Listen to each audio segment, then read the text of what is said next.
Bismillahirrahmanirrahim. Assalamualaikum warahmatullahi wabarakatuh.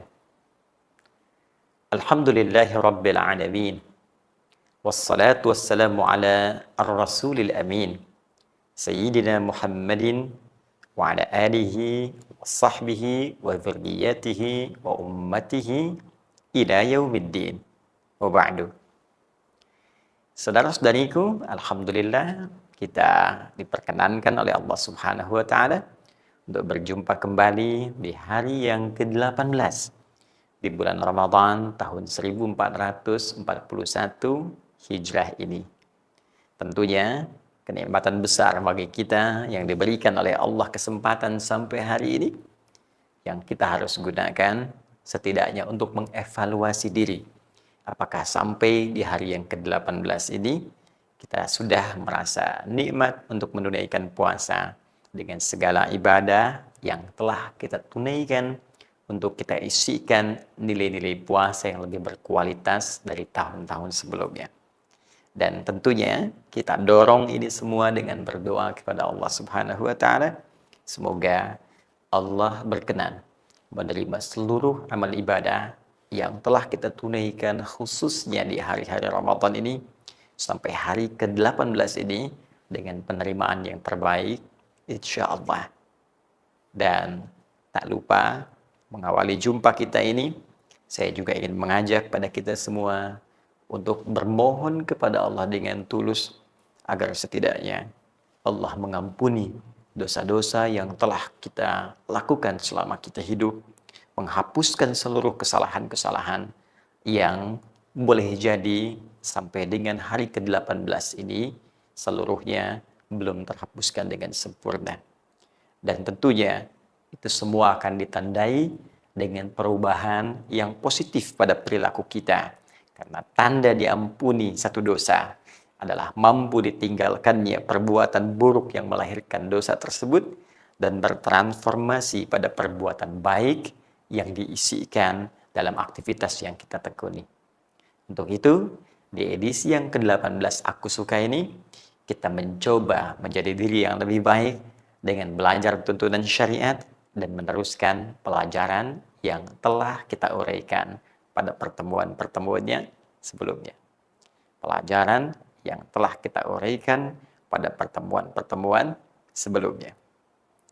Baik, di edisi yang ke-17, kita telah uraikan tentang makna nuzul Al-Quran dengan segala turunan pembahasan di dalamnya.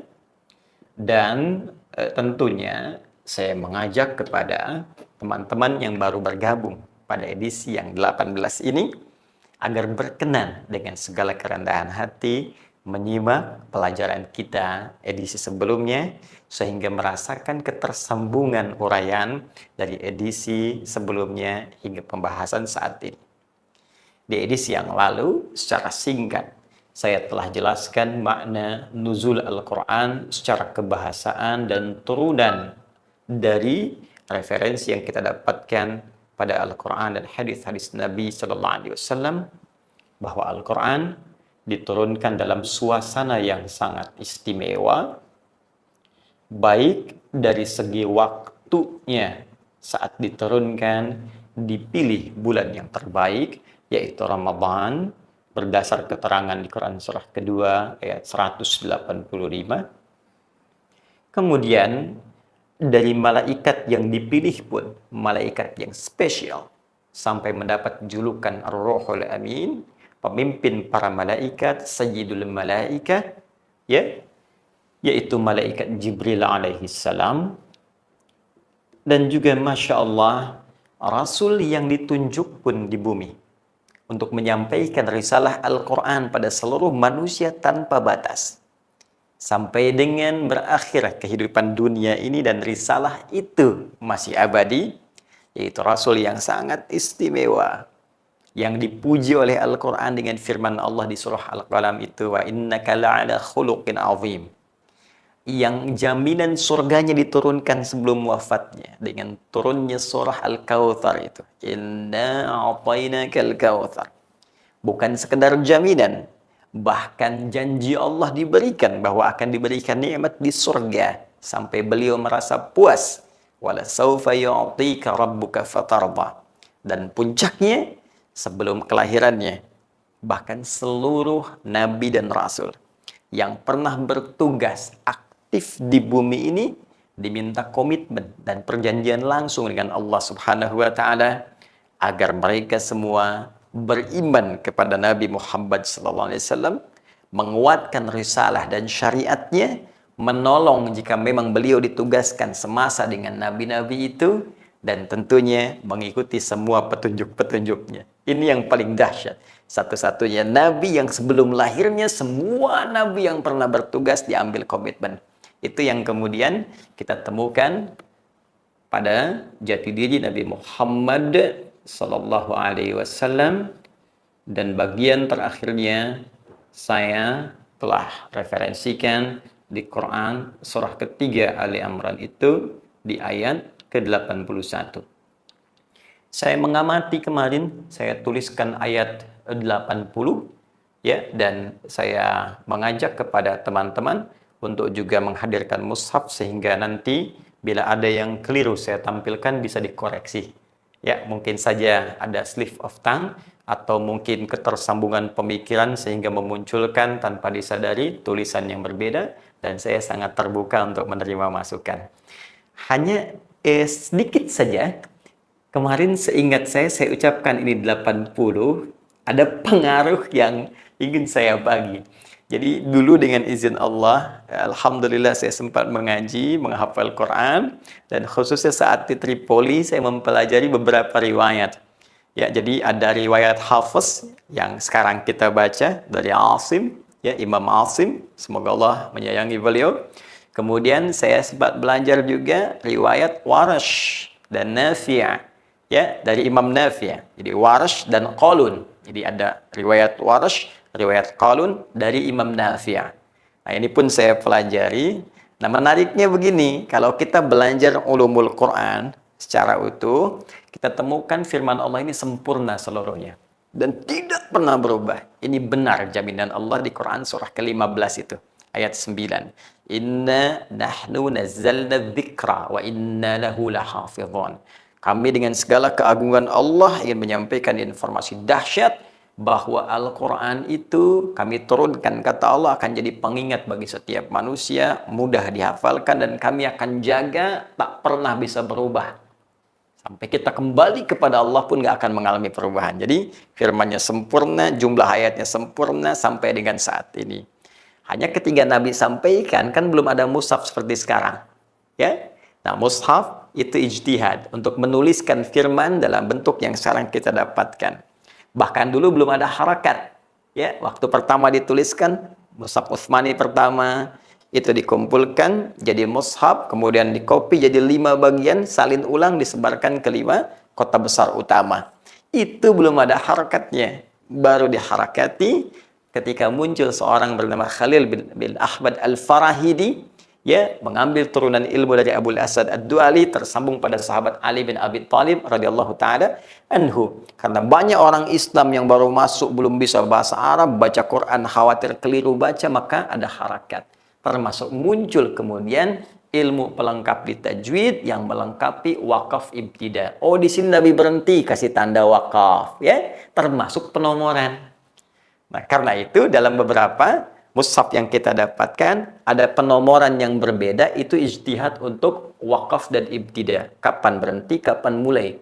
Nah, di mushaf Warash itu ada perbedaan sedikit dengan hafaz dari penomoran. Jadi kalau yang di hafaz misalnya Al-Baqarah alif lam mim itu 1, ya, di Warash baru tanda berhenti. Di Qalun baru tanda berhenti, wakaf. Nanti dzalikal kitabul la raiba fi hudal lil muttaqin baru 1. Ya, karena itu Anda temukan di mushaf Warash Qalun Al-Baqarah 285 ayatnya, sedangkan di Hafaz 286.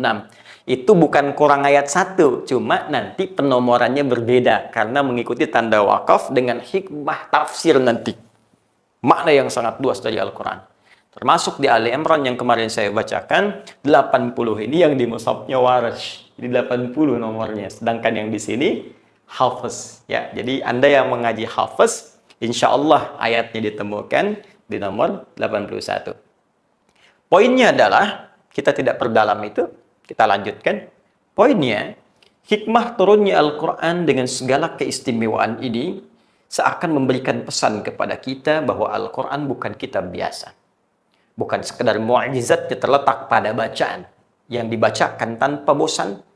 Ya, tidak hilang satu harakat pun, titik pun sampai saat ini setelah 15 abad dan sampai kapanpun tidak cukup sampai di situ.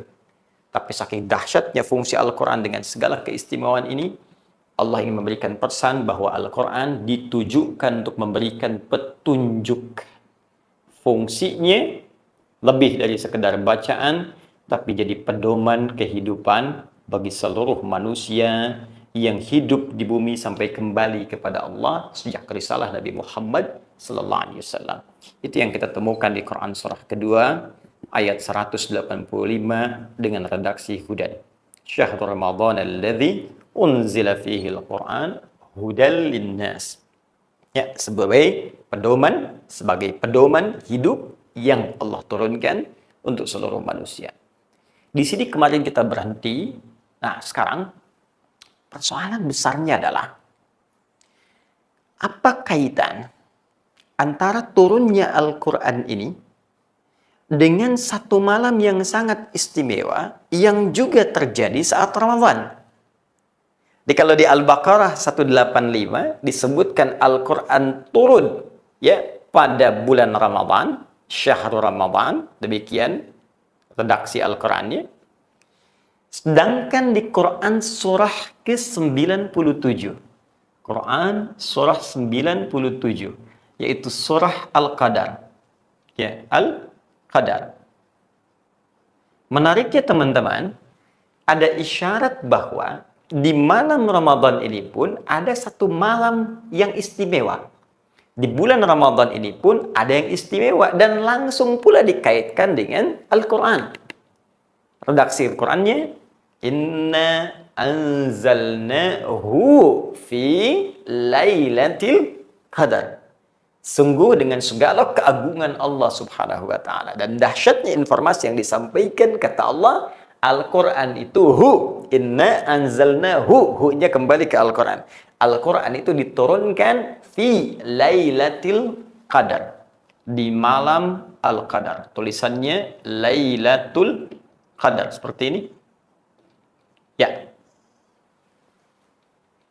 Jadi di ayat 185 Al-Baqarah memberikan informasi Quran turun di bulan Ramadan. Baik, satu. Kemudian yang paling menarik, di Quran surah Al-Qadar surah 97 disebutkan turunnya Al-Quran ini selain tadi Ramadan juga memberikan satu informasi penting yang baru bahwa di satu malam utama Ramadan. Ya, yaitu malam yang disebut dengan malam Al-Qadar. Nah, PR kita sekarang, apa korelasi turunan Al-Quran dengan malam Al-Qadar ini? Secara lebih jelas, kita turunkan apa malam Al-Qadar itu. Satu. Kemudian yang kedua, keistimewaan apa yang didapatkan di malam Al-Qadar? Dan yang ketiga, ini yang paling penting kaitannya dengan Al-Quran, apa korelasi peran Al-Quran jika dikaitkan dengan malam Al-Qadar yang diinfokan di surah ke-97 ini. Korelasi perannya itu apa? Sehingga kita bisa menggali dengan lebih luas dan menerapkan makna ini dalam kehidupan. Baik teman-teman sekalian, sebelum saya bahas ini, saya mengajak Anda untuk fokus dengan sempurna, semaksimal mungkin, karena pembahasan ini tidak mudah, membutuhkan fokus kita yang baik, dan dari situ pemahaman kita akan meluas, dan mudah-mudahan Allah memberikan kelancaran pada kita untuk bisa membahas dan mengamalkannya. Sekarang perhatikan baik-baik. Kita kembalikan ke surah 97. Jika Anda bertanya, apa yang disebut dengan malam Al-Qadar serta keistimewaannya. Kita satukan dulu. Wa ma adraka ma Lailatul Qadar. Allah menyampaikan, tahukah Anda apa dan bagaimana keistimewaan malam Al-Qadar itu? Saya turunkan dulu Lailah, teman-teman. Itu berbeda dengan Lail. Lailah tidak sama dengan Lail. Jika Anda menemukan kalimat Lail, atau seringkali menggunakan alif lam al-lail, bahkan ada surahnya surah al-lail, itu menunjuk waktu malam secara umum. Terbentang dari ba'da isya sampai menjelang fajar. Itu waktunya. Kalau disebutkan lail. Ya, wal-laili idza yaghsha. Dan malam apabila telah meliputi gelapnya kepada kita semua. Itu yang disebutkan waktunya. Jamaknya layali.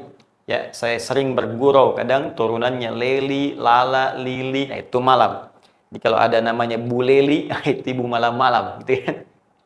Tapi kalau sudah menggunakan tak ini sudah ada sifat ya, yang membedakan dengan yang pertama. Jadi ini umum sifatnya, malamnya, waktunya umum. Kalau ini menjadi khusus. Ya, jadi satu saja, tidak semua malam. Jadi hanya satu dan punya keistimewaan. Tak marbutah menunjuk keistimewaan, sifat istimewa. Jadi pertama, Allah ingin memberikan isyarat kepada kita. Turunnya Al-Quran ini bukan di malam biasa, tapi malam yang sangat istimewa. Beda dengan malam-malam lainnya. Tidak sama. Lalu kita bertanya, ya Allah, apa keistimewaannya? Satu, kata Allah. Ya, teruskan. Langsung jawaban Qurannya. Lailatul Qadri khairum min alfi syahr. Saat malam Al-Quran diturunkan ini, ya, di malam Al-Qadar itu, maka nilai malam itu sama dengan 1000 bulan lebih. Bahasa tegasnya lebih baik dari 1000 bulan. Lebih dari 1000 bulan. Jadi tidak serupa. Lebih. Ya kan? Baik. Kalau kita konversi ini, 1000 ini, ke dalam hitungan kita, itu setidaknya ada 83 tahun kurang lebih. Jadi nilai satu malam itu nilainya, itu kurang lebih setidaknya 83 tahun. Anda bayangkan? Jadi konsekuensinya kalau ada orang beramal, teman-teman sekalian, di malam itu, bersamaan dengan malam itu, Allahu Akbar. Dia sholat misalnya, maka sholatnya senilai dengan 83 tahun tanpa henti. Dia baca Al-Quran, walaupun dia baca satu huruf misalnya, ya, nun, terus ngantuk, ketiduran, pas malam itu sama dengan baca nun 83 tahun tanpa henti. Nun, ya, 83 tahun tanpa henti. Dan tahukah Anda pahalanya berapa? Coba Anda gambarkan. Satu huruf bukankah sama dengan 10? Ya kan? Itu di hari biasa, Ramadan kali 10 lagi. Di hadis Al-Bukhari Kitabus Shiyam, kali 10 lagi 100, sekarang kali 83 tahun. Yang hitungannya bukan 1, 2, 3, tapi hitungan Allah yang berbeda dengan hitungan manusia. Berapa pahala yang dikumpulkan? Allahu Akbar. Dan saya membayangkan bagaimana saat insya Allah, semoga Allah berkenan memberikan kita malam itu, anugerahnya kepada kita semua, saat seseorang sedang ada di malam itu dan dia istighfar. Taubat dia. Dan digugurkan oleh Allah dosa-dosanya. Kesungguhan istighfarnya menggugurkan sebuah dosa-dosanya. 0. Kosong dosanya. Kemudian dia baru beramal. Baru pun menyebut nama Allah. Senang dia. La ilaha illallah. Misalnya. Tiba kemudian dia wafat. Sesuai ajalnya. Allahu Akbar. Dosanya kosong. Punya amalan la ilaha illallah senilai 83 tahun kurang lebih. Betapa indah. Di penghujung wafatnya, husnul khatimah, dalam keadaan yang sangat indah. Anugerah yang sangat luar biasa. Dan itu hanya didapatkan kualifikasi ini, ya keutamaan ini, hanya didapatkan satu kali terjadinya satu kali saja. Terjadinya di satu malam Ramadan saja. Dan malam inilah yang mendapatkan keberkahan dari Al-Quran. Sehingga disebutkan di Quran surah Ad-Dukhan itu. Ya, bukan Dukhan yang kemarin rame ya. Surah Ad-Dukhan dalam Al-Quran, teman-teman sekalian, di surah yang ke-44. Surah 44 di halaman 496 di ayat yang ketiga. Teman-teman, Allah sebutkan langsung disebutkan dengan kalimat fi lailatin mubarakah. Kalau orang dapat malam itu penuh dengan keberkahan. Nilai kebaikan bertambah karena dapat berkah dari Al-Quran tadi. Baik, itu kalau ada orang bertanya, apa keistimewaan malam Al-Qadar? Allah langsung jelaskan. Kemudian kata Allah, malaikat turun. Semua pada saat itu. Tanazzalul malaikatu waruh, bahkan Jibril ikut turun. Malaikat Jibril alaihissalam tugasnya menyampaikan wahyu pada Nabi Muhammad SAW. Ya, selesai Nabi Muhammad SAW wafat, selesai tugas menurunkan wahyunya. Tapi malaikat Jibril setahun sekali turun ke bumi. Ya, karena keagungan Al-Quran dan keagungan malam Al-Qadar itu turun ke bumi, menyertai hamba-hamba yang ibadah. Ya, sampai saking banyaknya malaikat yang turun, para ulama tafsir menyebutkan bumi seakan-akan sesak oleh malaikat, sehingga suara-suara bising jadi redup, angin-angin jadi berhenti, sehingga terbaca suasana alam jadi teduh, nikmat. Dan ini bahasa Al-Qur'annya diungkapkan dengan kalimat salam. Salamun hiya hatta matla al-fajr. Malam Al-Qadar. Nah, sekarang yang paling menarik, ini kan baru pahala nih. Baca Quran dapat pahala. Sholat dapat pahala. Sekarang pembahasan utama kita, apa korelasinya peran Al-Quran ini dengan Lailatul Qadar? Korelasinya apa? Fungsi utama Quran dikaitkan dengan malam Al-Qadar itu seperti apa? Ini yang jarang dibahas, jarang diuraikan oleh para ulama kita, termasuk dalam kitab-kitab ulumul Quran. Baik, sekarang kita gali pelan-pelan. Teman-teman sekalian, untuk mengetahui korelasi itu, kita harus kembali ke pertanyaan ini dulu. Apa ya yang dimaksud Lailatul Qadar itu? Saya telah uraikan kalimat lailnya, yang berarti malam yang istimewa. Tinggal tersisa kita untuk memahami makna qadarnya. Ini. Dari sini baru kita mengetahui tentang korelasi peran Al-Quran dengan malam Al-Qadar. Al-Qadar, teman-teman, secara ringkas bisa dipahami dengan ketetapan Allah Subhanahu wa Ta'ala terkait dengan alur kehidupan setiap hamba.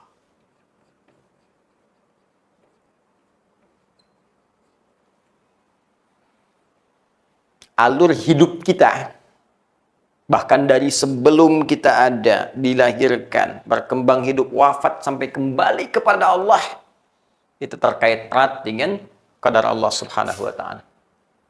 Dengan sifat Allah yang tentunya maha mengetahui, maha meliputi. Sebelum terjadi, sedang terjadi, akan terjadi, nanti bagaimana, semua Allah tahu. Dan semua sistem hidup ini, alur hidup kita, ini ada di sini. Qadar Allah Subhanahu wa Ta'ala. Yang secara umum bisa dipahami dengan dua turunan. Turunan pertama, ada yang sama sekali tidak bisa dirubah oleh apapun. Jadi Allah telah tetapkan. Dan Allah maha mengetahui seluruhnya, dan ini nggak bisa dirubah. Ya. Contohnya apa? Misalnya ajal. Ya. Ajal ditetapkan oleh Allah Subhanahu wa Ta'ala kepada kita semua, dan nggak bisa dirubah dengan apapun. Ya, awas, jangan keliru memahami. Ajal itu batas usia kita. Ya, misal ada yang 63 tahun, 64 tahun, 65 tahun, 80 tahun, lebih daripada 100 tahun, ada. Nah, hukum ajal ini tetap oleh Allah. Sebelum kita kemudian bahkan terlahir dalam rahim ibunda kita, itu sudah tetapkan oleh Allah Subhanahu wa Ta'ala, ajal si fulan sampai sekian gak akan merubah. Ya, dia berdoa pun gak akan nambah ajal. Tetap ketentuan. Itu ada di Quran surah ke-7 Al-A'raf misalnya, ayat ke-34. Walikulli ummatin ajal. Setiap umat, jangankan 1-2 orang, semua umat yang pernah ada di bumi itu punya batas usia, batas hidup. فَإِذَا جَاءَ أَجَلُهُمْ لَا يَسْتَأْخِرُونَ سَاعَةً وَلَا يَسْتَقْدِمُونَ. Jika sudah tiba ajalnya, maka nggak akan bisa dimajukan, nggak akan bisa dimundurkan. Ya, Walaupun orang berkata misalnya diabadikan di Quran itu surah ke-63 ya, di ayat ke-11-nya, laula akhartani ila ajalin qarib fa asaddaqa wa aqum minas salihin. Ya Allah, bisa enggak ya Allah? Ya, ajalku ini ditambah dikit aja supaya aku bisa beramal saleh. Surah 63 dari ayat 10 bacanya sampai ayat 11-nya supaya sempurna kita bacakan. Ya, kata Allah nggak bisa. Nggak bisa. Kalau sudah ada ajalnya bagi setiap jiwa, nggak akan bisa maju, nggak akan bisa mundur. Ini contoh pertama yang nggak bisa dirubah dengan apapun.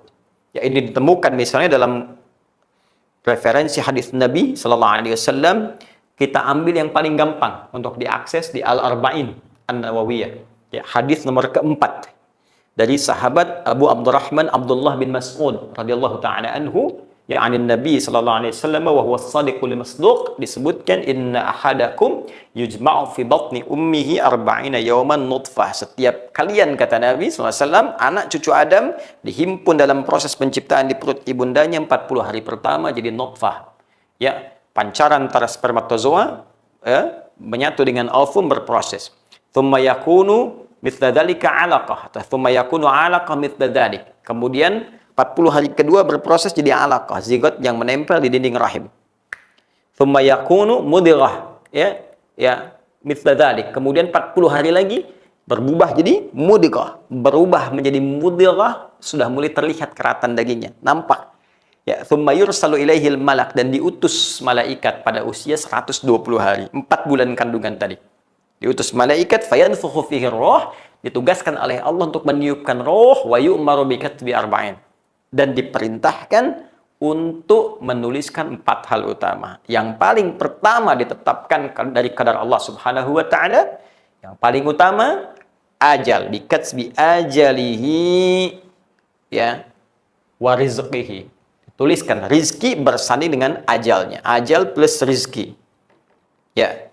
Jadi bersanding, makanya saya sering katakan rizki kita sudah tetap. Ya, kalau Anda buka Quran surah ke-51 misalnya, di ayat ke-22, paling kanan, sebelah bawah agak ke tengah. Wa fis samaa'i rizqukum wa ma tu'adun. Di langit rizki kita telah ditetapkan. Ini qadar Allah. Ini enggak usah takut.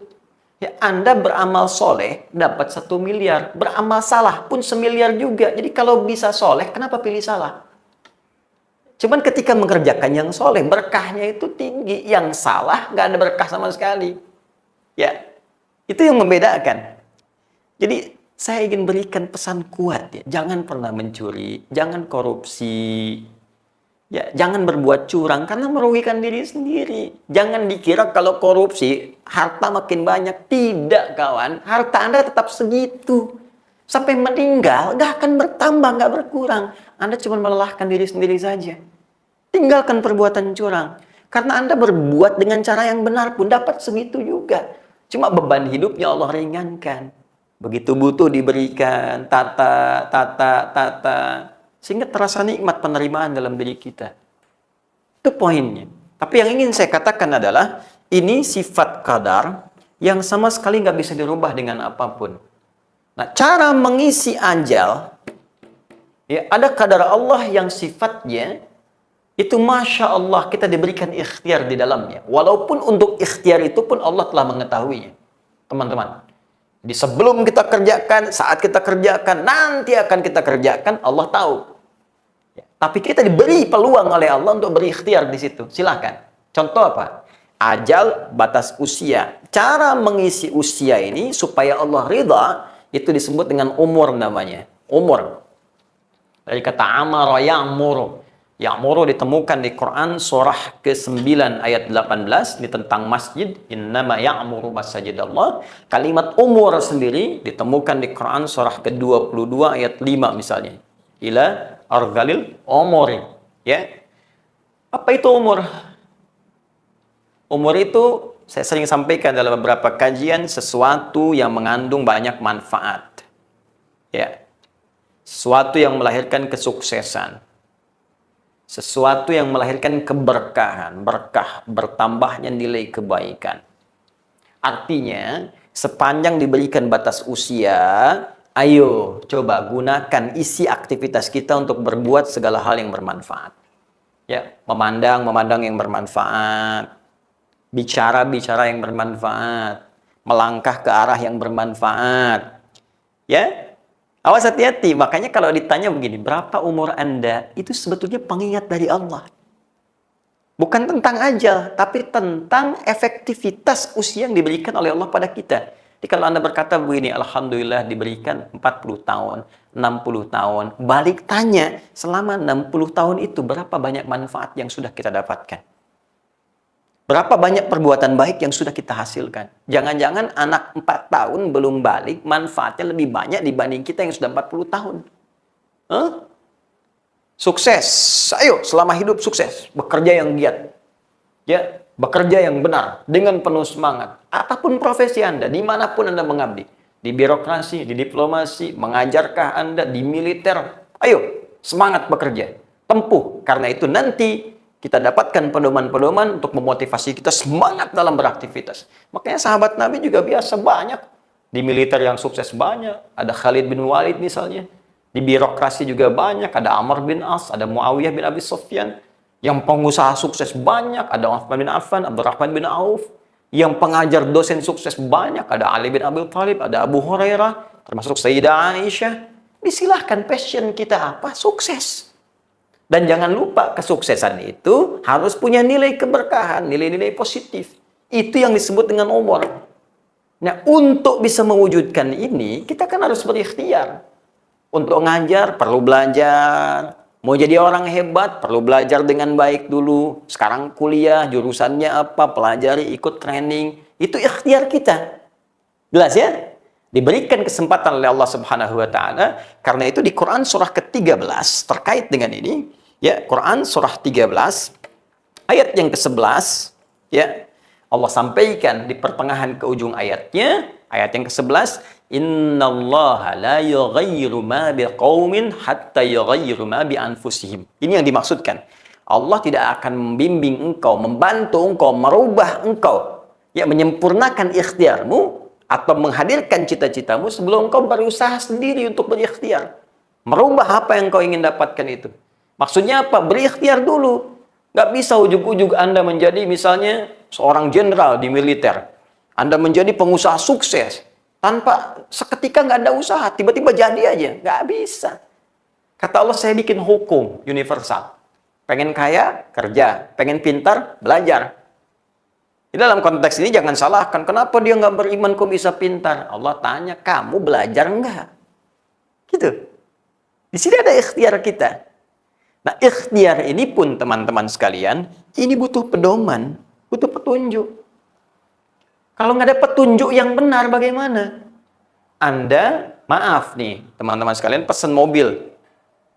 Bagaimana bisa menggunakannya? Kan Anda tanya, petunjuknya mana? Siapa yang bikin petunjuk? Yang bikin mobil. Yang bikin mobil membuat petunjuk tentang mobil. Yang bikin pesawat membuat pedoman pesawat. Yang membuat handphone membuat buku petunjuk handphone. Sekarang kita kan manusia, kita beraktivitas. Kalau ingin tahu petunjuk, jangan bikin sendiri. Tanyakan pada yang mencipta kita. Tanyakan pada yang membuat kita. Ya Allah, kembali kepada Allah yang hak, Allah yang ahad. Tanyakan kepada Allah, ya Allah, berikan saya petunjuk bagaimana cara saya menjadi A. Bagaimana cara saya menjadi B? Ya Allah, saya ingin karir, ya Allah, sebagai seorang pengusaha sukses. Tapi sukses ini mengantarkan saya pada ridhamu. Dunia sukses, fid dunya hasanah, akhirat dapat surga, fil akhirati hasanah. Ya Allah, saya ingin jadi jenderal militer yang sukses, karirnya sukses. Bersamaan dengan itu bisa masuk surga seperti Khalid bin Walid. Ya Allah, saya di birokrat. Ya Allah, saya di diplomat. Ya Allah, saya dagang. Saya butuh petunjuk, ya Allah. Nah, ketika Anda membutuhkan petunjuk, dalam konteks itulah korelasi Al-Quran diturunkan. Karena itu disebut hudan. Jadi ini kaitan erat Al-Quran dengan malam Al-Qadar. Jadi ketika Anda membutuhkan petunjuk untuk mengisi alur kehidupan Anda, nggak ada sumbernya kecuali di sini. Ini yang menjadikan Al-Quran punya nilai besar. Inilah salah satu rahasia yang dibaca oleh para ulama sehingga mereka setiap datang Ramadan sibuk dengan Al-Quran. Menggali lagi. Ini selevel para imam besar aja menggali kembali. Ini saya udah benar belum hidupnya nih. Sampai Al-Imam Asy-Syafi'i itu 2 kali khatam. Ya, setiap hari Ramadan. Siang sekali, malam sekali. Dan puncaknya 10 hari terakhir itu semua menggali Quran. Untuk meluruskan hidup saya udah benar belum? Mungkin sukses sebagai seorang pengajar. Sebagai seorang ayah bagaimana? Sebagai seorang suami bagaimana? Kan akan dihisap. Ya, sebagai seorang anak bagaimana? Anda sukses mimpin di keluarga. Ada istri sukses dibimbing, anak dibimbing. Tapi apakah bakti Anda pada orang tua juga sukses? Coba lihat apa yang kita kerjakan semua dihisap. Semua. Presiden dihisap. Menteri dihisap. Jenderal dihisap. Ustadz dihisap. Kita semua dihisap. Akan mempertanggungjawabkan apa yang kita kerjakan. Karena itu, saya ingatkan kita akan wafat. Kita akan pulang. Kita akan kembali. Dan ketika meninggal, status dunia semua lepas. Maka itu saya mengajak kepada semua tanpa kecuali. Renungkan dikala kita kembali. Kita pasti akan pulang menuju Allah tanpa gelar dunia yang kita sematkan, kecuali amalan benar yang kita lakukan. Dan amalan itu bisa menjadi benar dengan petunjuk Al-Quran. Jadi ini yang ingin saya sampaikan, mengapa malam Al-Qadar begitu penting terkait dengan peran Al-Quran, karena ada korelasi peran sebagai bimbingan kehidupan kita. Jadi di sini banyak disimpulkan bahwa malam Al-Qadar itu adalah malam yang sangat menentukan. Malam Al-Qadar adalah malam yang bisa merubah kehidupan kita. Dalam arti merubah itu adalah petunjuk-petunjuk Al-Quran. Bila kita amati dengan benar, itu akan memberikan pengaruh yang dahsyat dalam kehidupan kita. Bukan sekedar dosa diampuni, pahala berlipat, tapi di sini akan kita temukan sejatinya jati diri kehidupan kita. Nah, pembahasan ini menjadi penting untuk kita uraikan supaya kita mengerti betul apa esensi Al-Quran pada kehidupan kita yang bisa mentransformasikan orang jahiliyah menjadi khairu ummah, sekaligus juga teman-teman sekalian memberikan peran luhur dalam kehidupan dunia ini. Nah, tinggal satu pertanyaan lagi, kapan malam ini tiba? Kapan malam ini muncul? Khususnya di hari-hari Ramadan yang tengah kita hadapi. Kalau nggak tahu malamnya, bagaimana kita bisa memaksimalkan semua ibadah yang tadi kita telah diberikan petunjuknya. Namun jangan terburu-buru. Kita masih punya, dengan izin Allah kalau berkehendak, pembahasan berikutnya untuk kita gali dan kita jadikan itu sebagai pembahasan pada edisi Aku Suka yang ke-19 esok hari dengan izin Allah Subhanahu wa Ta'ala. Semoga berkenan. Mohon maaf bila ada yang khilaf. Jika ada yang kurang atau keliru, Anda boleh meluruskan. Dan saya sangat bersyukur kepada Allah, berterima kasih kepada Anda, dan semoga juga pahala dilimpahkan kepada Anda semua. Demikian sekali lagi, semoga Allah menerima taubat kita, memberikan jalan terang pada kehidupan kita, mengampuni dosa-dosa kita, dan menempatkan kita di surga dengan izinnya bersama orang-orang terbaik yang Allah sayangi. Subhanakallahumma wa bihamdika, asyhadu an la ilaha illa anta, astaghfiruka wa atubu ilaik, wa akhiru da'wana alhamdulillahi rabbil alamin, wal afu minkum. Assalamualaikum warahmatullahi wabarakatuh. Bismillahirrahmanirrahim. Assalamualaikum warahmatullahi wabarakatuh. Alhamdulillahi rabbil alamin. Wassalatu wassalamu ala rasulillahil karim. Sayyidina Muhammadin wa ala alihi wa sahbihi wa dzurriyyatihi wa ummatihi ila yaumiddin. Wa ba'du.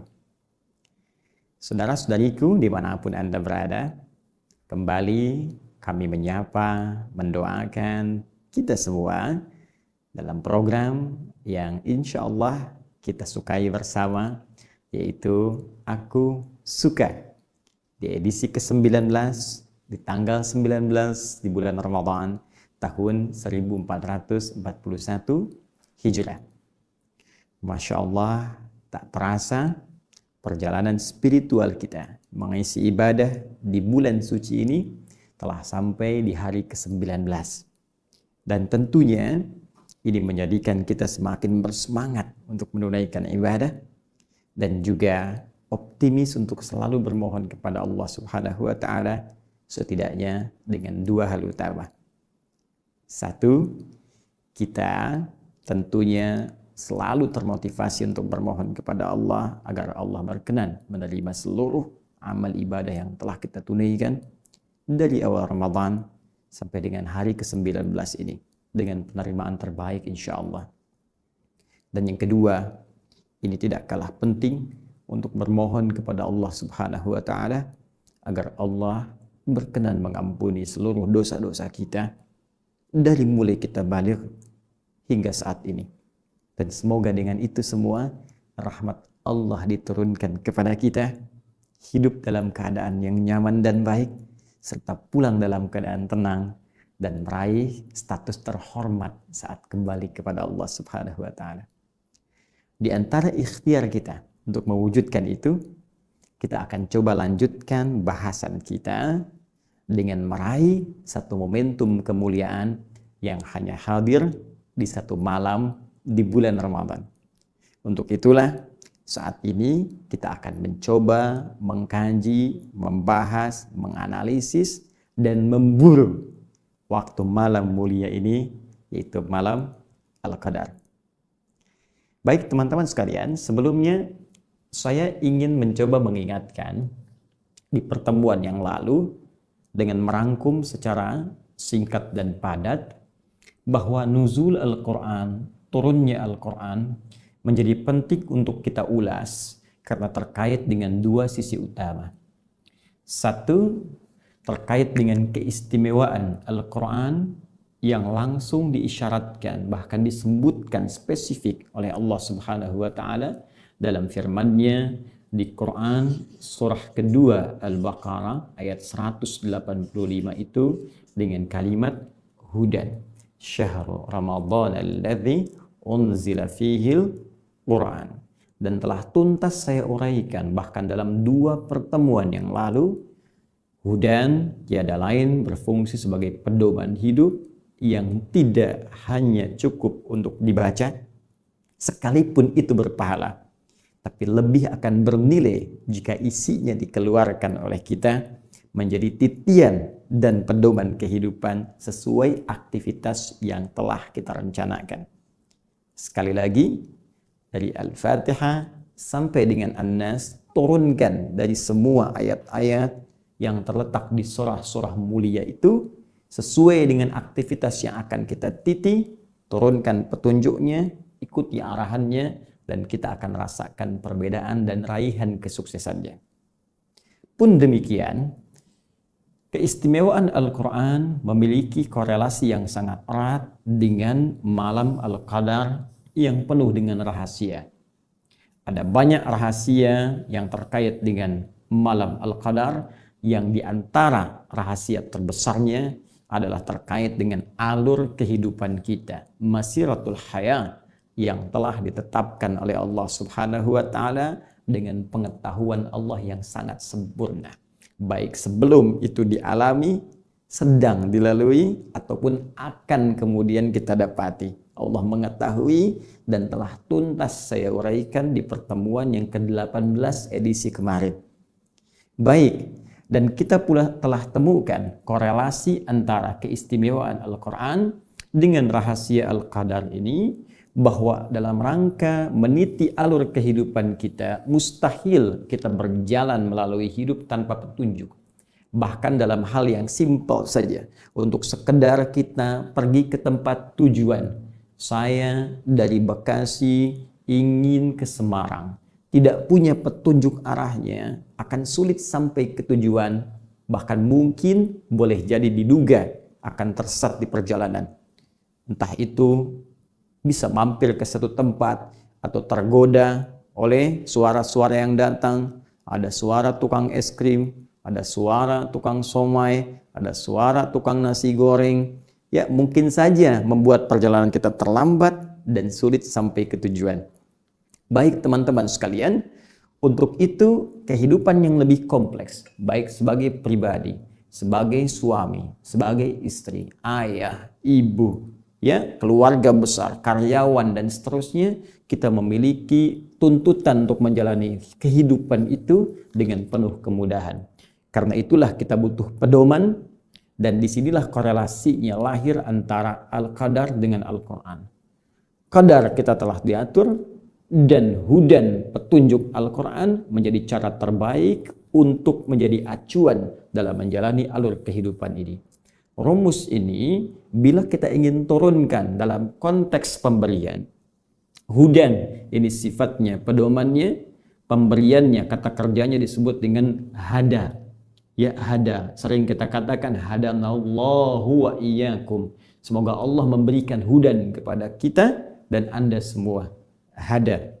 Sedangkan qadar, kalau kita ingin jadikan dalam bentuk kata kerja bersifat pemberian, memberikan alur kehidupan untuk kita lalui dan memberikan peran kepada kita untuk berikhtiar dari sebagian alur hidup yang kita akan lalui, maka bahasa Arabnya kita katakan qaddara, yuqaddiru, qaddara.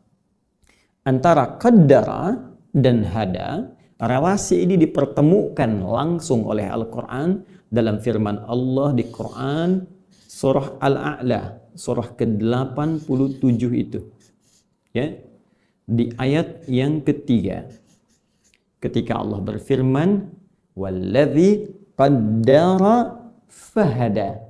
Walladzi qaddara, dialah Allah yang telah menetapkan alur kehidupan kita dan mengetahui jalannya, fahada, namun tidak membiarkan kita tersesat menjalaninya, namun memberikan pedoman kehidupan untuk mudah kita menjalani alur kehidupan yang kita titi, yaitu lewat Al-Quranul Karim.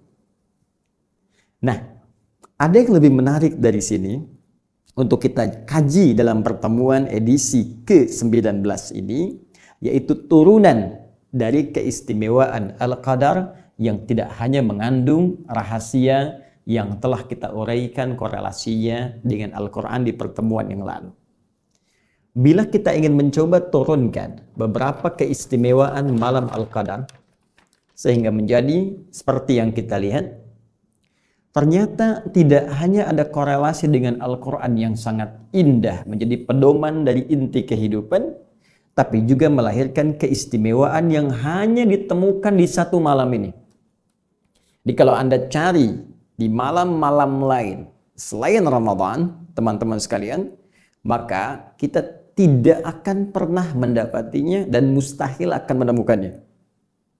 Nah, karena itu, mari kita lihat di antara keistimewaannya, Allah menjanjikan pahala yang sangat melimpah.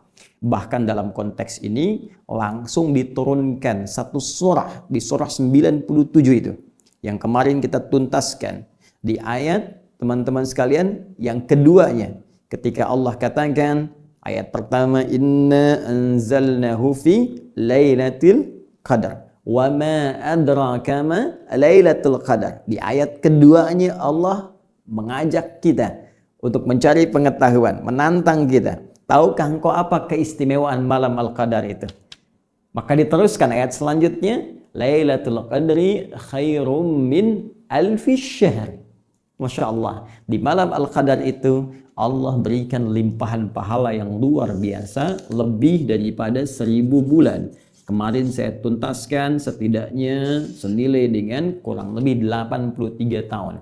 Baca Al-Quran senilai 83 tahun.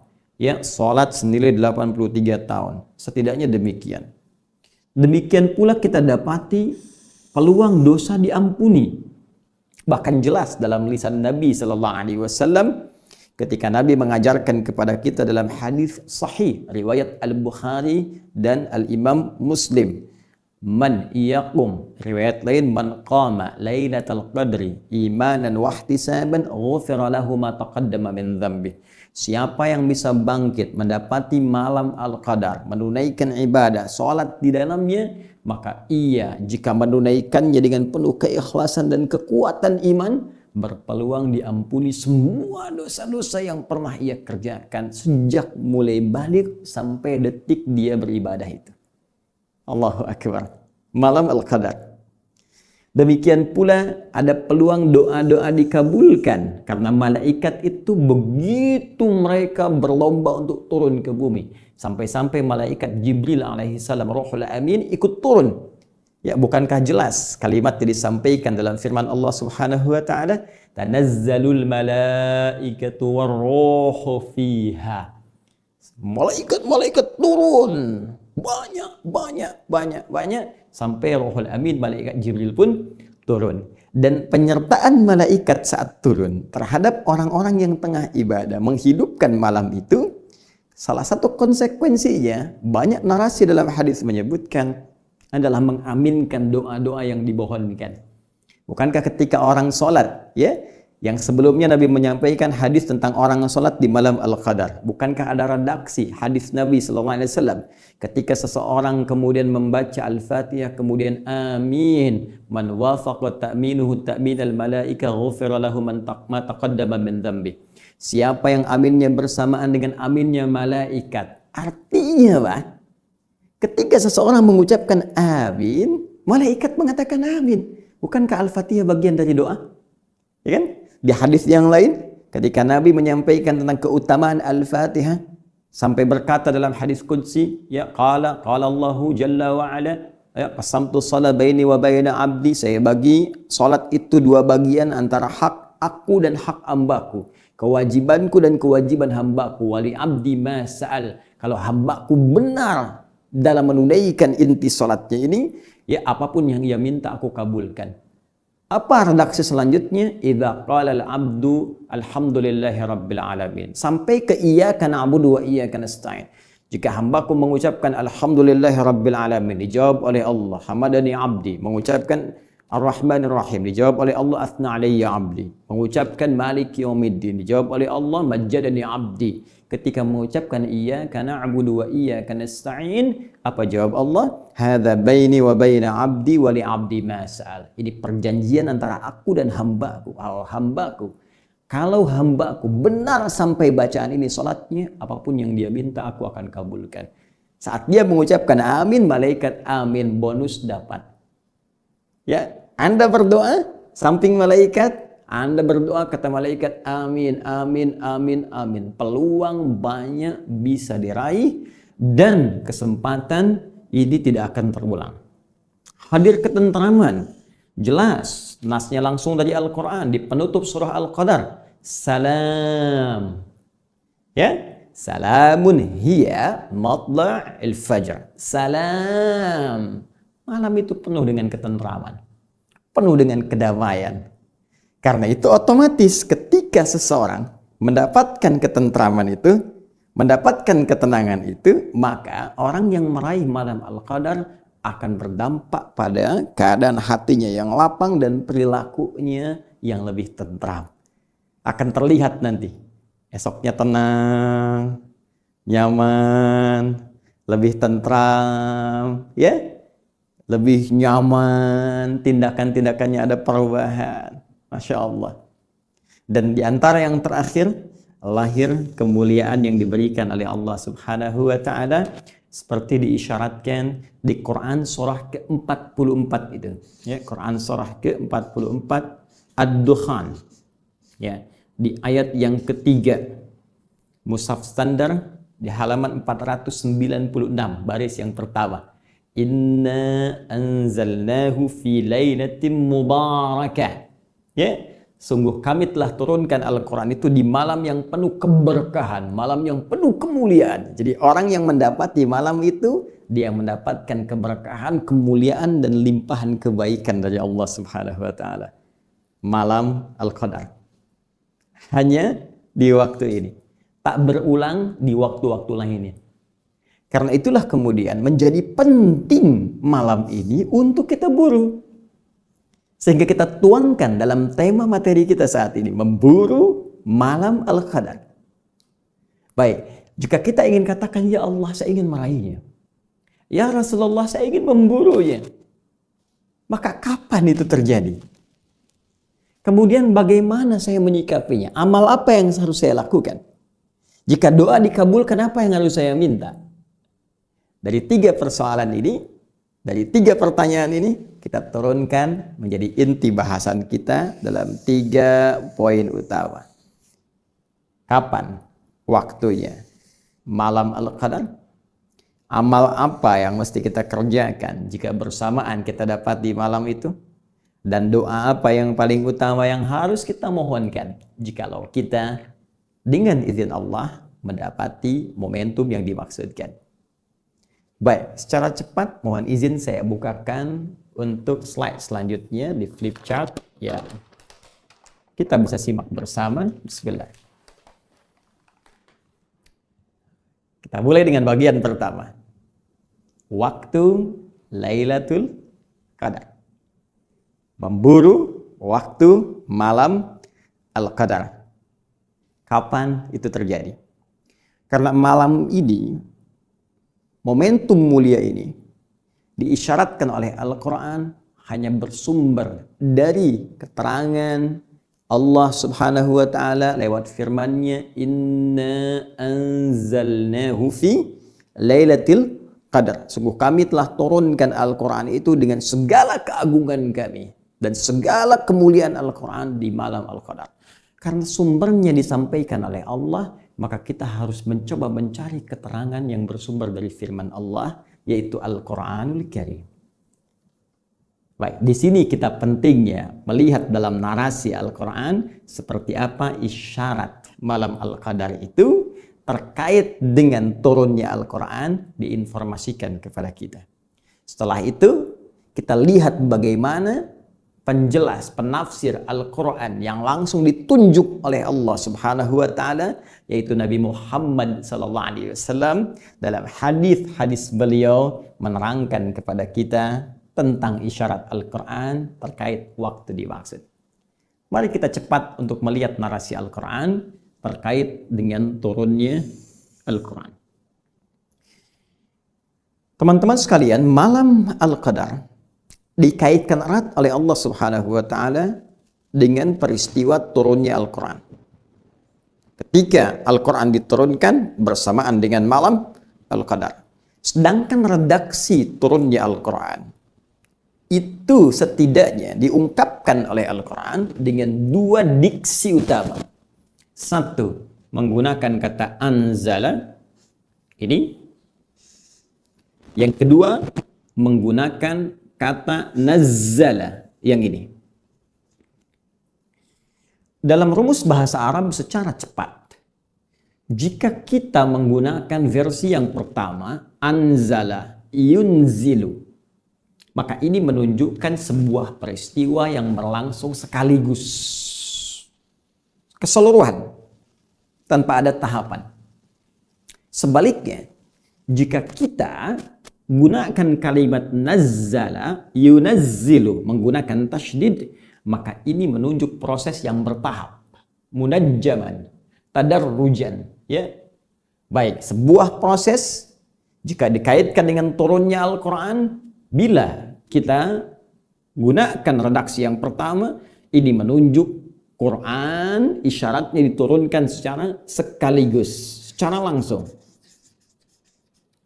Jika kita menunjuk pada redaksi yang kedua, nazzala, maka ini menunjuk turunnya Al-Quran secara bertahap, berproses. Dan ulama sepakat bahwa tahapan penurunan Al-Quran yang berlangsung secara berproses itu, itulah tahapan yang diturunkan kepada Nabi Muhammad SAW. Sejak mulai periode Iqra berlangsung di Gua Hira itu, ya, pada tanggal 21 Ramadan, ya, Syekh Safiyur Rahman Al-Mubarakfuri, ya, dalam kitabnya Ar-Rahiqul Makhtum menghimpun dengan sangat indah keterangan ini. Kata beliau, proses terjadinya turun wahyu kepada Nabi Muhammad SAW secara bertahap diawali dalam usia beliau 40 tahun, ya. Kemudian 6 bulan, kemudian 12 hari. Ini dalam perhitungan Hijriyah. Nah, ini menarik sekali karena nanti di hadis riwayat Muslim, ya, nomor hadis 2263 disebutkan bahwa Nabi SAW mengalami pendahuluan untuk proses penerimaan wahyu pertama melalui mimpi yang benar, ya, ar-ru'ya as-sadiqah, Ar-ru'ya as-salihah, mimpi yang nyata, yang benar, yang dibimbing oleh Allah Subhanahu wa taala. Bahkan itu berupa dari tanda kenabian. Ya, ar-ru'ya as-sadiqah juz'un min sittatin wa arba'ina juz'an minan nubuwah. Jadi hadis Muslim nomor hadis 2263 disebutkan langsung oleh Nabi Sallallahu Alaihi Wasallam, mimpi yang benar itu bagi para nabi adalah satu di antara 46 tanda kenabian. Ya, karena itu Nabi Yusuf kan pernah bermimpi, ya kan? Nabi Ibrahim bermimpi menyembelih putranya Ismail alaihissalam. Nabi Yusuf melihat, ya kan? Matahari, bulan, dan 11 bintang sujud hormat di hadapannya. Bermula dari mimpi, tanda kenabian. Demikian karena itu bagian dari tanda kenabian, maka Nabi Muhammad pun sallallahu alaihi wasallam penghulu para nabi, pemimpin para rasul mengalami itu pula. Dan itu berlangsung selama 6 bulan. Masya Allah. Jadi tepat sekali 6 bulan itu diawali pendahuluan, kemudian dalam usia 40 tahun setelah periode ini beliau menerima wahyu pertama. Dalam perhitungan kalender Masehi, usianya 39 tahun, 3 bulan, 20 hari.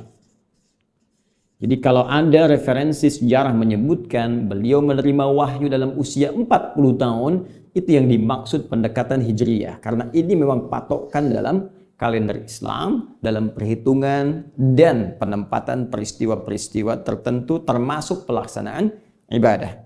Apa hikmahnya menggunakan Hijriyah dalam pelaksanaan ibadah? Sehingga terasa kenikmatan dalam ibadah itu dan kemudahan dalam pelaksanaannya.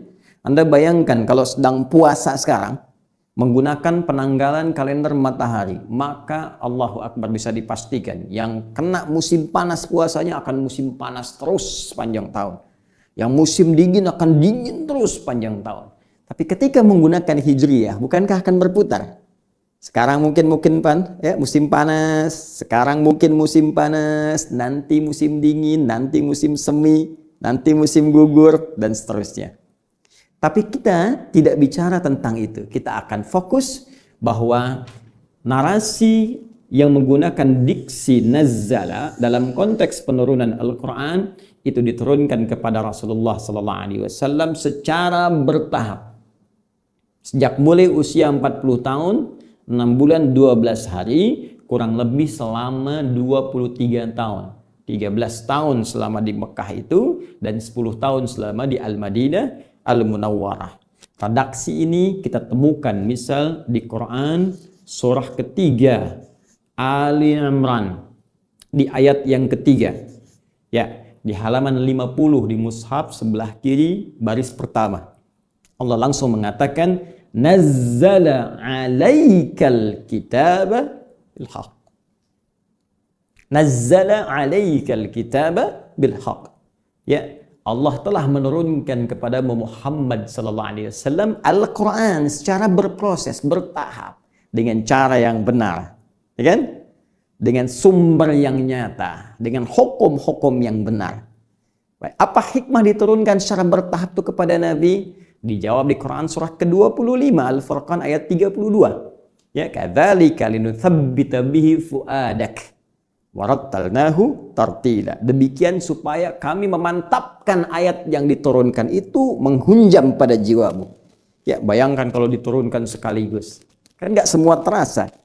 Ya, demikian Anda kalau saya sampaikan ceramah ini dalam tempo misalnya 10 jam tanpa henti. Berapa yang masuk ke jiwa kita?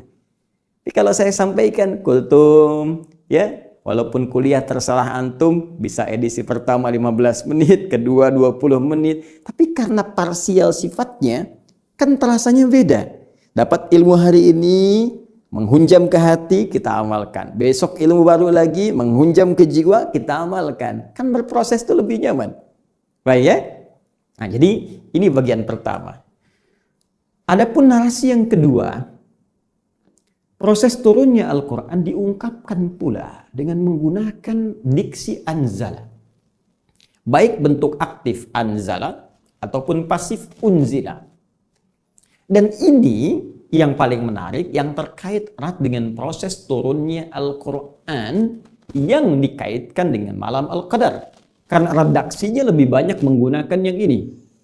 Turunan anzala, baik pasif ataupun aktif. Kita ambil contoh misalnya di Al-Baqarah, ayat bahkan tentang rangkaian puasa.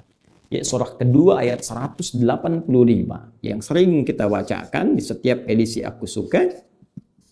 Syahrul Ramadan alladzi unzila, bukan nuzila tapi unzila fihil Quran. Di bulan Ramadan yang diwajibkan kita puasa itu, itulah saat Al-Quran diturunkan.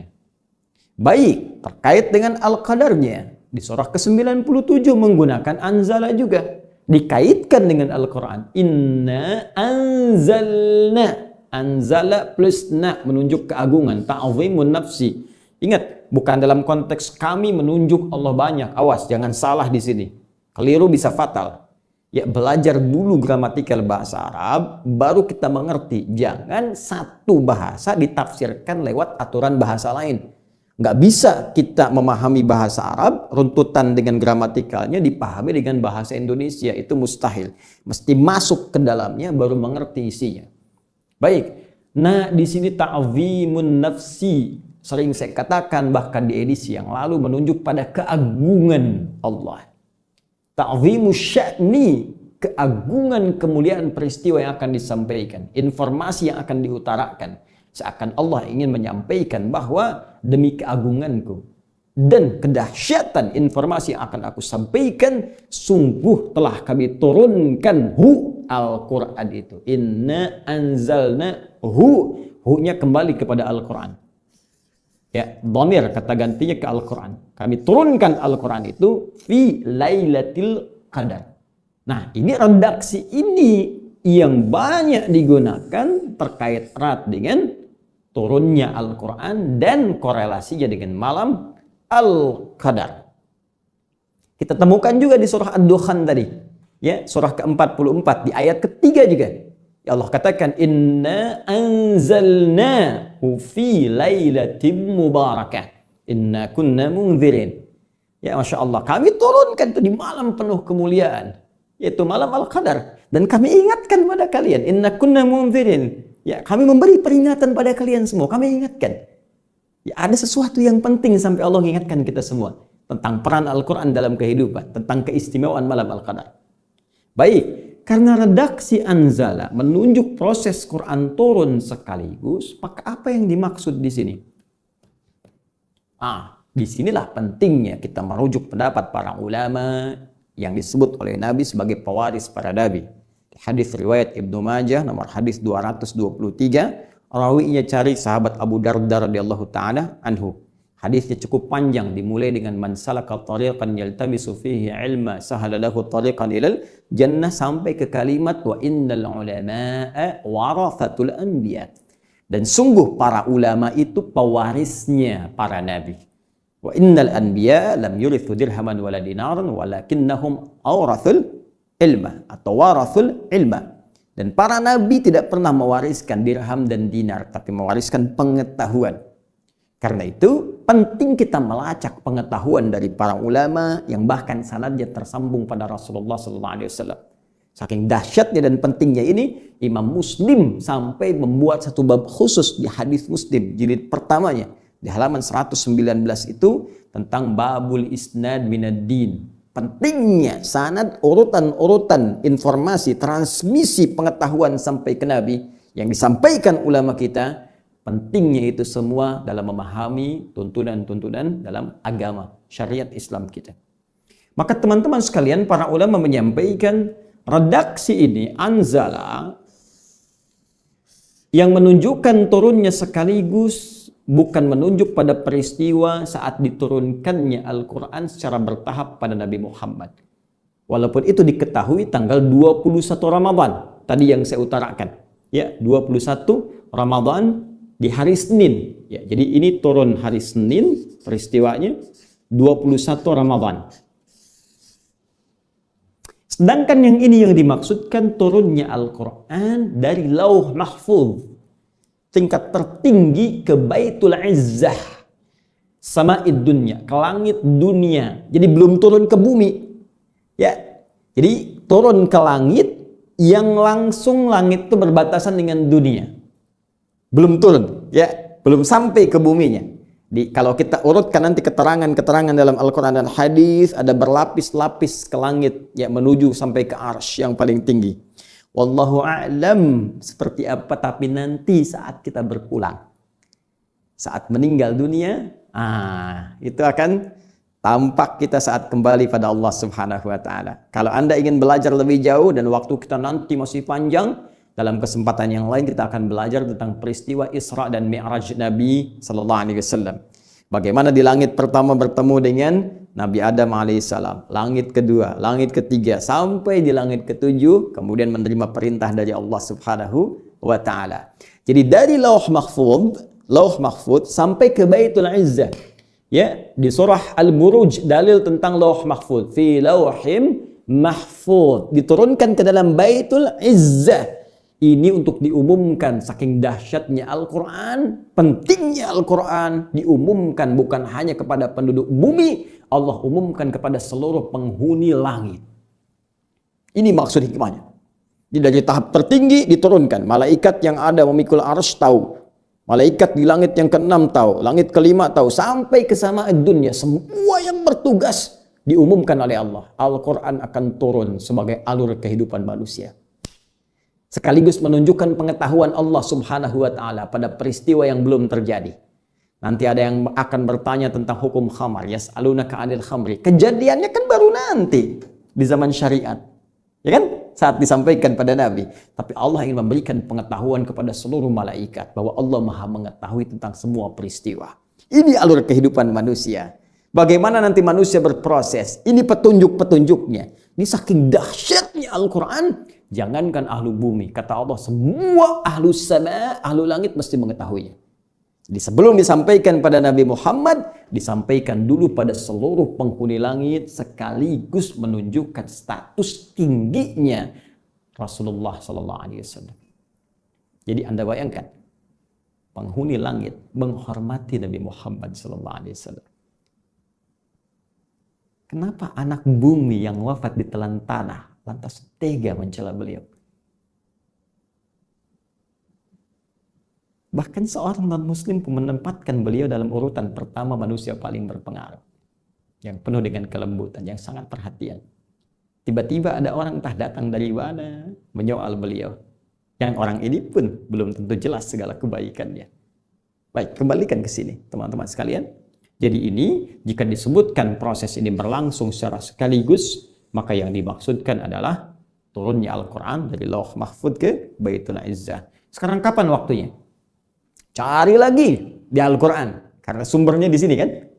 Baik, peristiwa ini kita akan bisa lihat waktunya jika kita keluarkan kata ini pula, anzala. Cari kembali. Kita temukan di antara yang paling spesifik, dan ini pendapat sementara ulama pula, ada di Quran surah ke-8, Al-Anfal. Kalau kita temukan di ayat ke-41, paling kiri, sebelah atas, di pertengahan. Di halaman 182. Baris yang ketiga. Allah berfirman, "Wa ma anzalna ala abdina yaumal furqani yaumal taqal jam'an." Allahu akbar. Wa ma anzalna, dan terhadap apa yang telah kami turunkan, anzala secara sekaligus. Yaumal furqani, pada hari pembeda. Yaumal taqal jam'ani, apa yang berbeda itu ketika bertemu dua pasukan yang beda. Satu pasukan iman dikomandoi Nabi Muhammad SAW. Satu pasukan ingkar dikomandoi Abu Jahal. Kapan bertemu Nabi Muhammad dan Abu Jahal dalam peperangan yang dahsyat itu? Perang Badar. Kapan terjadinya? Hari Jumat 17 Ramadan. Allahu Akbar. 17 Ramadan. La haula wala quwwata illa billahil aliyil azim. Jumat Jadi kalau kita ingin batasi peristiwa diturunkannya Al-Quran secara sekaligus dari Lauh Mahfuz ke langit dunia, Baitul Izzah, terjadinya di hari yang paling mulia, yaitu Jumat. Karena Al-Qurannya mulia, harinya mesti mulia. Di bulan yang mulia, yaitu Ramadan. Baik.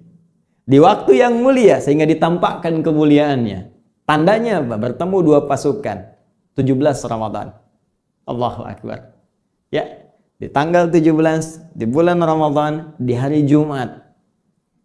Dan kalau saya lompat sedikit, berbahagianya kita Indonesia, kita merdeka pun di hari Jumat. Di bulan Ramadan.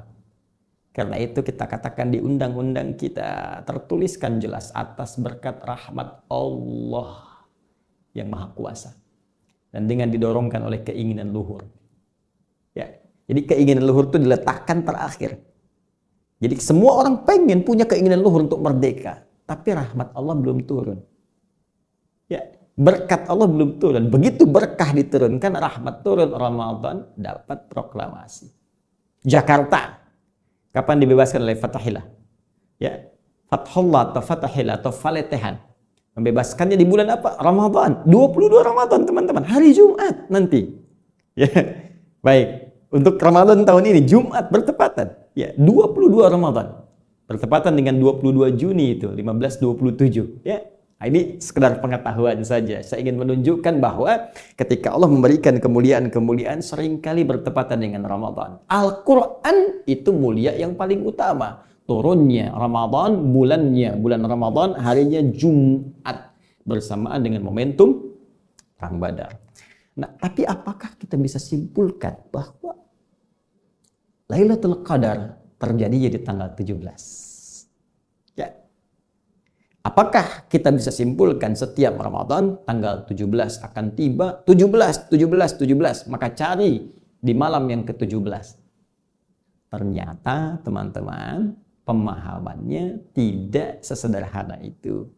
Karena setiap kita akan pahami Al-Quran, kita harus merujuk pada penafsir terbaik yang langsung ditunjuk oleh Allah. Lebih otoritatif. Kita siapa? Ini Nabi langsung ditunjuk Allah. Ini Rasulullah, manusia terbaik. Maka kita lihat bagaimana Nabi SAW memberikan penjelasannya. Lacak dalam kitab hadis. Di Al-Bukhari, nomor hadis 2020. Tersebut juga di hadis Muslim. Nomor hadis 1169. Dan ini saya sudah cek. Ya, cek langsung. Redaksi hadisnya, dilihat penomorannya, juga rawinya dari Sayyidah Aisyah radhiyallahu taala anha, ibunda kita semua, Ummul Mukminin. Ya, apa redaksi nabinya? Taharru Lailatul Qadri fil ashril awakhir, bima ma'na. Berburulah kalian. Oh, makanya kita bikin judul berburu, mengambil sunnah Nabi. Berburulah kalian malam Al-Qadar itu di 10 hari terakhir Ramadan. 10 hari terakhir. Itu 17 belum masuk nih. Ya. Nabi minta 10 terakhir. Ya, kalau malam kan berarti malam 21, 22, 23 sampai malam 30. Kalau jatuhnya 29 berarti malam 20 sampai malam 29. Nah, ini 17. Ya, gimana Ustaz? Ini kata Quran di syarat 17. Yang ini kata Nabi di 10 hari terakhir. Bahkan yang menarik, lihat lagi di sini teman-teman sekalian, di hadis Al-Bukhari, nomor hadis 2017. Kemudian juga riwayat dari Sayyidah Aisyah, cari di malam-malam ganjil. Ya, watri bahasa hadisnya. Cari di yang ganjil-ganjilnya. 21, 23, 25, 27, 29. Baik, ada lagi hadis dari riwayat Ibnu Umar, Abdullah Ibnu Umar radhiyallahu taala anhuma. Di hadis Muslim ditemukannya, nomor hadis 1165. Spesifik cari di 7 terakhir yang ganjil. Ya, 7 terakhir yang ganjil berarti ya, kalau kita mulai dari 23, ya 25, 27, 29. Ya, kan 7 terakhir kan tadi hitungan 3 kan, 23, 24, 25, 26, 27, 28, 29. Kalau kita lihatnya nanti 30, berarti dari 24 ya. Kalau ambil yang ganjilnya, berarti malam 23, 25, 27, 29. Spesifik. Nah, di sini ternyata kalau kita kompromikan, kalau di fikih itu ada namanya al-jam'u wat taufiq. Ya, dikompromikan, disatukan untuk melihat kemana arah pemahaman ini. Nah, ini biasa standar. Kadang ada satu peristiwa, hadisnya banyak, ingin menunjukkan tentang satu hal yang sangat lengkap. Kalau diambil sebagian nggak ketemu. Kayak Bismillahirrahmanirrahim, hadisnya banyak. Ada yang menghitung sampai 70. Ternyata ketika dikumpulkan, ada yang sir, ada yang jahar, ada yang nggak dibaca sama sekali. Ada rakaat pertama dibaca jahar, selanjutnya tidak. Jadi tahu kita cara baca Bismillah ada 4 cara. Pun demikian terkait dengan ini teman-teman, disimpulkan bahwa fase pertama kali saat turunnya dari Lauh Mahfuz ke Baitul Izzah pernah terjadi 17 Ramadan. Namun setelah itu dengan kehendak Allah Subhanahu wa taala bisa kemudian di tahun-tahun berikutnya setelah peristiwa pertama ini bisa Allah gantikan. Bisa dipertukarkan, bisa di malam ke-21, bisa di malam ke-23, bisa di malam ke-25.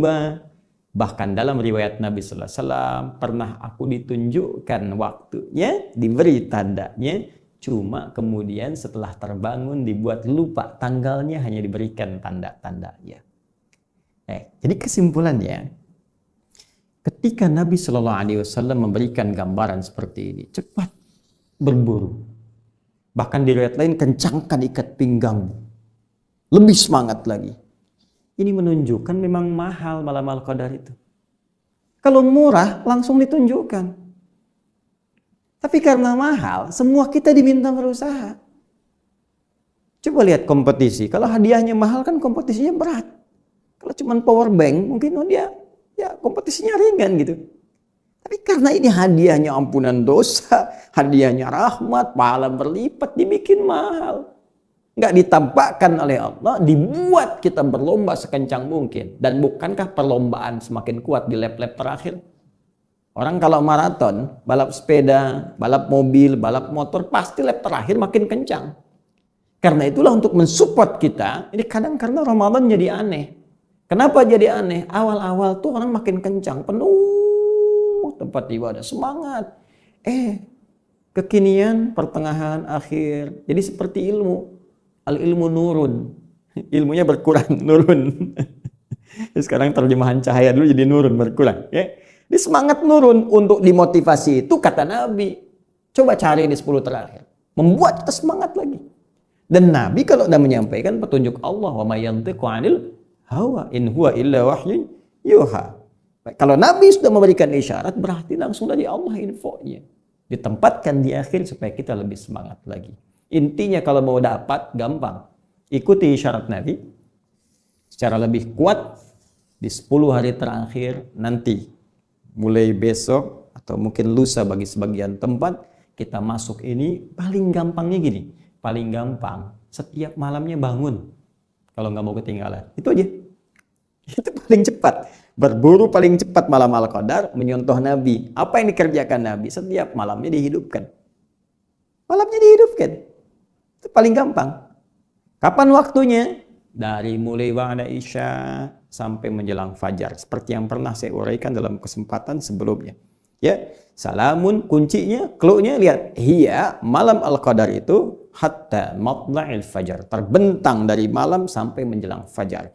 Maka usahakan walaupun mungkin sekejap saja, 15 menit, 30 menit, demi Allah, demi perjuangan hidup kita. Sayang, cuma sekali. Belum tentu ketemu lagi. Bangun. Walaupun cuma 15 menit, pasang alarm. Silahkan. Ada yang jam 2, ada yang jam 3, ada yang mulai dari ba'da Isya, setelah tarawih. Siangnya dia istirahat, malamnya dia buru itu supaya bisa fresh bangun. Ada yang mungkin masih bekerja, WFH di rumah, siang masih beraktivitas, malam sebagian malamnya bangun. Kalau nggak bisa diambil semua, jangan tinggalkan keseluruhannya. Ambil sebagian malamnya, itu nasihat saya. Nah, jika kita sudah dapatkan itu semua, apa yang harus kita lakukan? Amalan apa yang bisa dikerjakan? Dan doa apa yang bisa kita panjatkan? serta di antara yang paling utama, keistimewaan apa yang bisa kita raih saat kita mendapatkan itu semua, dan ternyata itu semua langsung dibimbing oleh lisan Nabi yang mulia kepada istri tercintanya Sayyidah Aisyah radhiyallahu taala anha. Apa bacaannya? Seperti apa amalannya? Kita akan lihat insyaallah dalam tayangan Aku Suka pada edisi yang ke-20 sebagai persiapan amalan khusus di 10 hari terakhir malam Ramadan plus bimbingan Rasulullah sallallahu alaihi wasallam jika mendapati malam Al-Qadar. Saya kira itu yang bisa saya sampaikan di kesempatan yang baik ini. Jikapun Anda mendapatkan kekurangan dari apa yang saya sampaikan, saya memohon maaf yang sebesar-besarnya, dan Anda bisa melengkapi, dan itu bukti paling otentik bahwa saya masih manusia. Karena tidak ada manusia yang sempurna. Tidak perlu diperdebatkan, langsung diluruskan. Jika ada dalam salah nomor, Anda tinggal benarkan nomornya. Jika ada rawi yang keliru, Anda sampaikan pada saya untuk saya meluruskan. Yang penting referensinya kita temukan.